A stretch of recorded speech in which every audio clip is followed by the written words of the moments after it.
Na década de 80, um dos grandes nomes da comédia, sem dúvida nenhuma, era o Ed Murphy. Surgiu ali no Saturday Night Live e aí desencadeou uma carreira de vários filmes de muito sucesso na década de 80, sempre amparados, né, no gênero de comédia, e às vezes mesclando um pouquinho de comédia com ação também, como foi o caso do Tira da Pesada. Mas nesse vídeo aqui a gente vai falar de um outro grande sucesso dele, que foi Um Príncipe em Nova York, um filme que lançou assim para o grande mainstream, talvez, né, no mundo, um filme que fez realmente muito sucesso em vários países e que agora, em 2021, vai ganhar uma sequência que vai estrear em março no Prime Video. Mas esse vídeo a gente vai falar, relembrar então desse primeiro sucesso, um dos primeiros grandes sucessos do Ed Murphy na década de 80. Eu sou Davi Garcia. E eu sou Juliana Ramanzini. E você está no Dude You Are Lost.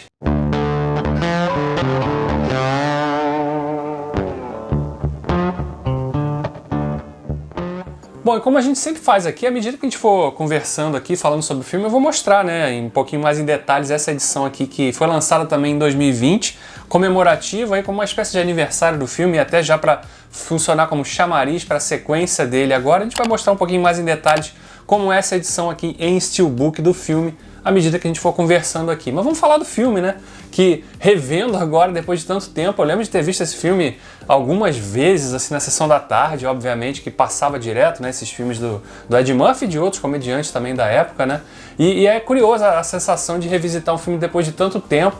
E você tá obviamente com outra cabeça, outras referências, e você até esquece de alguns detalhes da trama ou até de coisas que você achou super engraçado naquela primeira visita ou naquelas revisitas que você fez e que agora já talvez não façam tanta graça, né?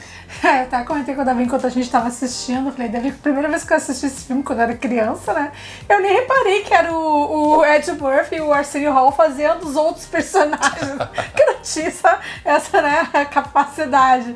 Mas é muito engraçado de ver como ele criou uma fórmula bem própria, né, de filmes, e até acho que anos 90, começo dos anos 2000, ele fez alguns filmes com essa mesma característica, que ele interpreta, né, outros personagens, sempre usando uma caracterização de maquiagem, figurino, para realmente parecer outra pessoa, mas cheio de características bem fortes. Esses personagens que trazem ali aquela parte mais cômica da história, né? São os personagens que ele criava tinham uma personalidade mesmo, né? Não eram só caracterizações diferentes, né? Eles falavam de um jeito diferente, né? É como se dentro do filme tivessem pequenas sketches, né? De humor. Protagonizadas por esses personagens. Mas falando um pouco do Ed Murphy, eu acho que, pelo menos pra minha geração, ele é uma figura importantíssima. Ele fez filmes assim que marcaram a infância da gente. O Tira da Pesada, Um Príncipe em Nova York, Trocando as Bolas e outros tantos que eu poderia citar, mas falando especificamente da época quando eu era criança. Esses são os filmes que eu lembro de ter assistido inúmeras vezes, e Ed Murphy era um ídolo, não é, né, porque ele tá vivo e continua aí firme e forte, mas ele marcou muito nesse estilo de comédia e com essas características que a gente já citou, e também, por exemplo, nesse filme, ele flerta aí com a comédia romântica, que foi um gênero muito forte anos 80 e anos 90, né? Ele faz uma mescla, a tentativa do filme é fazer justamente uma mescla de comédia, botando essas pequenas sketches assim isoladas dentro do filme, mas que acabam dialogando também com a história principal, que é uma comédia, uma tentativa, pelo menos, de fazer uma comédia romântica, né? O personagem do Ed Murphy é um príncipe de um reino fictício da África que resolve, né, quando os pais arranjam um casamento ali para ele ali, seguindo a tradição da família, ele fala, não, peraí, antes desse casamento eu tenho que viver um pouquinho a vida, né? Então eu quero viajar, conhecer um pouquinho do mundo, e ele vai parar em Nova York. E ele quer viver uma vida de plebeu, né? Ele quer experimentar, fazer uma pobre experience. Como se fossem esses gringos que vêm pro Brasil e eu quero visitar as favelas, quero ver como é essa... Sabe? Então, o filme até faz um pouco disso, de tentar glamourizar a pobreza, né? No sentido de mostrar, olha, vamos ver o lado aqui da pobreza, como funciona e tal. Mas assim, para aquela época não se enxergava ainda essa coisa como algo muito errado, né? O filme, ele é, como qualquer filme dessa época, cheio de piadas, politicamente incorretas. Zoa com muitas coisas que hoje em dia talvez a gente não tenha mais. Talvez gerasse o cancelamento dele, mas naquela época era engraçado, né? Então assim, as mentalidades mudam, as coisas mudam, graças a Deus. E foi por isso que eu falei, às vezes até a sensação que eu tinha das lembranças que eu tinha de ter visto esse filme quando garoto e adolescente, eu achava muito mais graça do que eu achei agora vendo algumas cenas e falei, tá, mas qual é a graça aí, né? Também quando a gente é criança, adolescente, a gente acha graça em coisa que não tem graça nenhuma também, né? Tem isso, né? Tem isso Mas também. outra coisa que é interessante nesse filme são as participações especiais, né? A gente vê ali vários artistas como o Samuel Jackson fazendo uma ponta. Não, pela primeira vez eu notei que o Cuba Gooding Jr. tá no filme. É praticamente uma planta no filme, mas tá ali, né?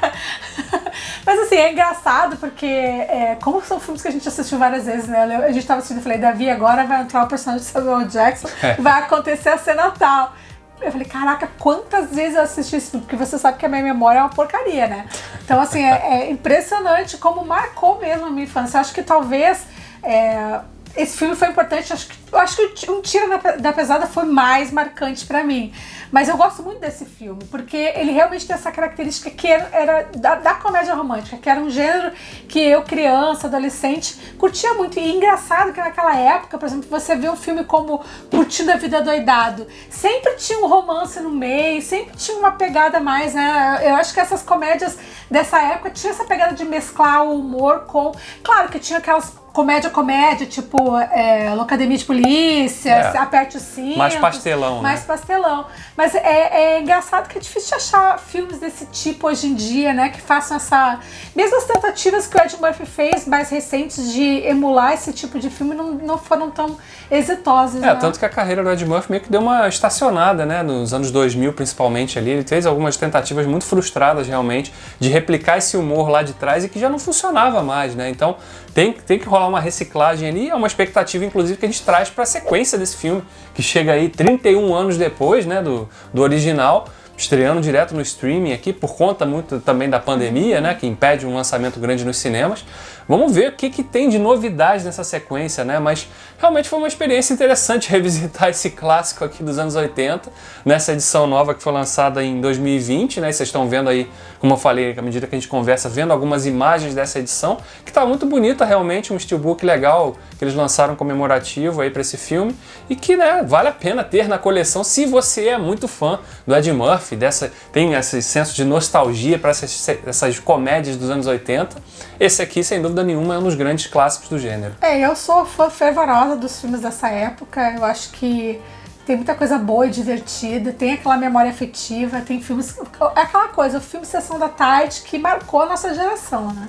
Então, assim, eu acho que vale a pena ter na coleção, porque são filmes que podem não ser assim, tipo, meu Deus, que obras-primas, né? Mas são extremamente Você importantes. Você tem aquele carinho, aquele gostinho, aquele lembrança, carinho, a lembrança, né? Filmes que lembram momentos da vida da gente, situações e tal. Então é importante a gente também ter esse tipo de filme na coleção, né? Sem dúvida nenhuma.